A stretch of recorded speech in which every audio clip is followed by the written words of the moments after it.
县府今天召开县务会议，由副县长陈振声主持。会中针对日月潭牛奶湖污染事件提出讨论。陈副县长表示，有关日月潭地区旅馆业、餐饮业将污水排入潭中的问题，经环保局派员进行了解，并加以开罚。未来的处理，环保局订定了一个严格的放流水处罚标准。好，有关于日月潭地区我们旅馆业、餐饮业排放污水进入日月潭的问题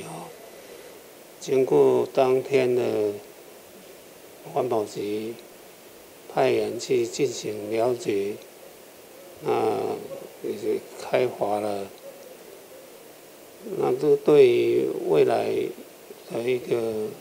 处理环保局订定了一个放盐的一个加盐的一个放流水的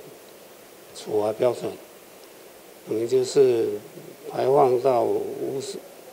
水到日月潭，我们会做一个管制甚至于在管理方面也会加严，也让我们的业者尤其不肖业者的一个不法的行为，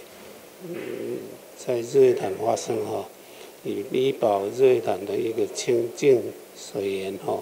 这都是县政府一贯的目标。另外，有关于流感疫苗施打问题，县府从10月1号开始针对65岁以上的长辈开始施打，11月1号起，50岁以上的民众也能够接种。但目前施打的情形并不理想，卫生局呼吁民众，若是符合资格，请尽速施打。好，有关于流感疫苗施打的状况我们在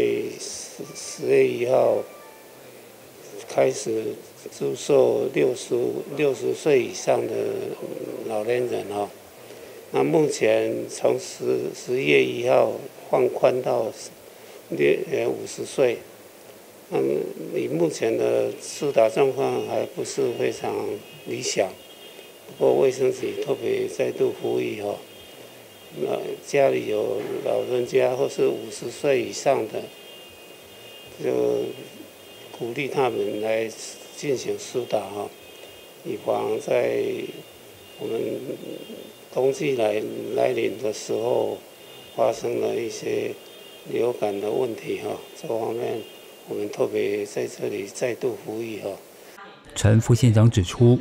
日前日月潭周边饭店、餐厅等业者的非污水处理，小型厂家由日月潭国家风景区管理处统一纳管，大型饭店、餐厅业者则需自备处理设备，妥善处理到符合放流标准，才能够排放。县府将持续密集稽查，并依据加严新标准，严格取缔违规排放废污水的业者。记者陈云志，南投市采访报道。